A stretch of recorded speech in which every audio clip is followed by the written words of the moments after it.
Hello po, good evening. So salamat po sa Panginoon for our prayer meeting. Ngayong araw po na ito, it is my second week to speak sa ating pong prayer meeting. At salamat po sa Panginoon for this great privilege and opportunity na binibigay niya po sa akin to preach to you God's Word sa ating pong prayer meeting. At bago po tayo magpatuloy, ay tayo po muna ay manalangin. Father, thank you Lord for this wonderful time. Give us your wisdom and may your Holy Spirit work in us. Help us, Father God, sa aming pag-aaralan ngayong um, gabing ito. Tulungan niyo po ang bawat nakikinig sa oras po na ito, Panginoon. In Jesus' name, Amen.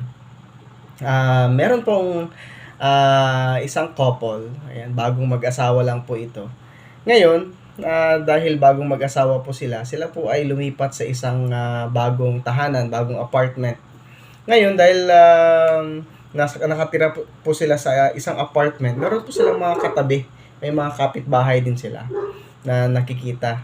At through their window, meron po silang maliit na bintana. At yung bintana po na yun, katabi nun yung kanilang dining table. So doon po sila kumakain. Ngayon, nung habang sila po ay kumakain ng lunch, ayan, napansin po nila yung isang kapitbahay po nila, no, sa katabing bahay, ay nagsampay ng mga damit, bagong laba. Ayan, nagsampay, nakikita po nila, nagsasampay ng damit, nagsasampay ng mga kumot. Ngayon, sabi nitong asawang babae, sabi niya, ala, di ba naglaba siya? Bakit ang dumi ng mga nilalaban niya? Ayan, sabi niya. So, yung husband, hindi nagsasalita. Hinayaan niya lang. Ngayon, every week, or every day, habang nakikita niya po yung kanyang kapitbahay na naglalaban, nagtataka siya lagi. Sabi niya, lagi niyang sinasabi sa kanyang asawa, Han, tignan mo, bakit katatapos lang niya maglaba, pero bakit madumi yung mga nilalaban niya? Lumipas po yung mga ilang araw, lumipas po yung isang buwan. Ngayon, yung kapitbahay nila naglaba ulit, naglaba. Ngayon, nagsampay. And yung asawang babae, nagulat siya ngayon. Sabi niya, Han, sabi niya, tignan mo, yung nilalabhan ng ating kapitbahay malinis na. Ayan, sabi niya. So ngayon, sabi ng kanyang asawang babae, paano kaya nangyari yun? Paano niya na-realize na nung mga una, madumi yung mga nilalaban niya, at ngayon malinis na yung kanyang nilalaban. Ngayon, sabi ng kanyang asawang lalaki, sabi niya, alam mo ba, kanina umaga, maaga ako nagising eh. Maaga ako nagising, sabi niya, at nilinisan ko yung ating bintana. Ayan, sabi niya. Ayan, so, yun pala, no, hindi po yung nilalaban ng kapitbahay yung madumi, yung kanilang bintana lang po, yung madumi.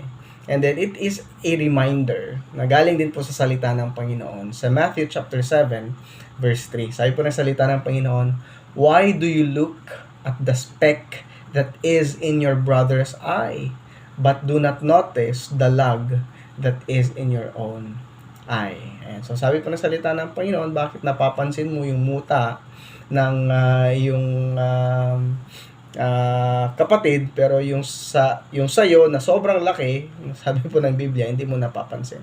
So a lot of times mga kapatid, we are madali po tayong mag-judge, 'di ba, ng ibang tao na hindi natin alam yung buong kwento, hindi natin alam ano nangyayari, pero ang dami nating nasasabi. And but it is a reminder from the Word of God this evening na dapat po pala, wag po tayong maging judgmental.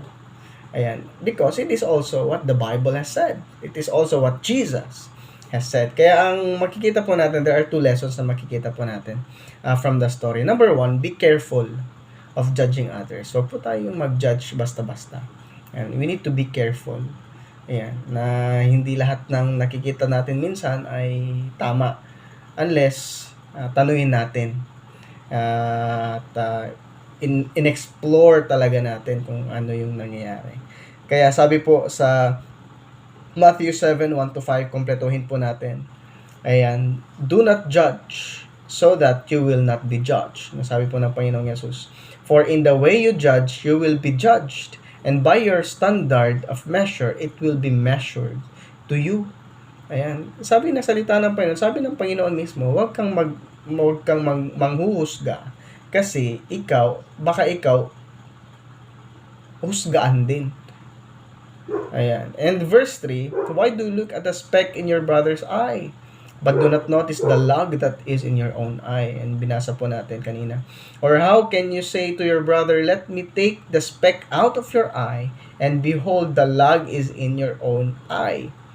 Verse 5, you hypocrite, first take the log out of your own eye, and then you will see clearly to take the speck out of your brother's eye. And yun po minsan yung problem, no? Na nagja-judge tayo ng iba, pero yung sarili natin, hindi natin nakikita. Ayan, kaya the safest way, mga kapatid, ay wag na lang mag-judge. Kasi lahat po tayo ay may mga kapintasan naman. Lahat po tayo ay hindi perfect. We are imperfect beings. And kung may masasabi man tayo sa iba, it is the same. Meron din silang masasabi sa atin. Kaya yung pinaka lesson na makikita po natin dito, be careful of judging others. We need to be careful.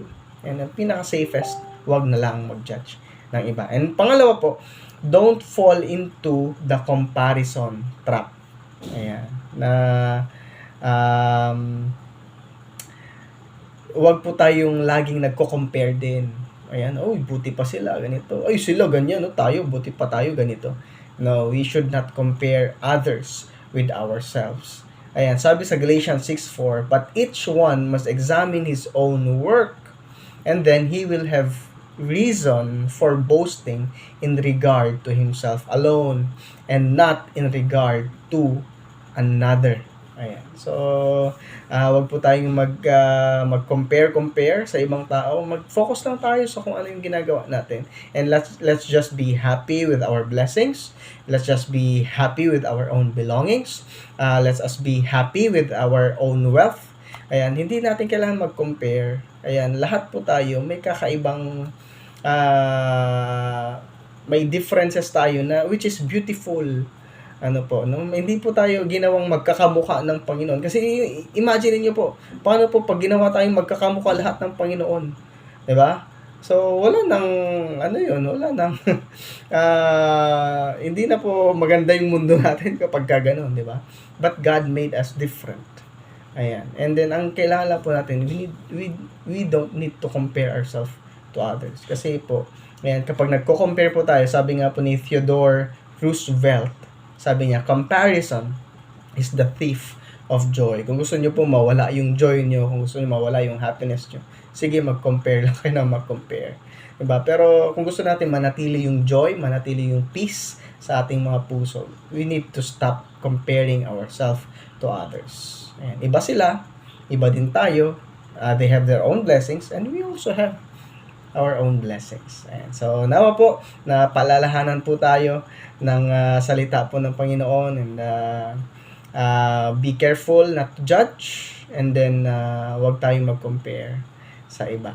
Ayan. At sana po napalalahanan po ang bawat isa po sa atin. Let us pray. Father, thank you Lord for this evening. Thank you Lord for the message. Thank you Lord for reminding us not to judge others and not to compare ourselves with other people. Thank you Lord, in Jesus' name. Amen. At God bless po sa bawat isa po sa inyo.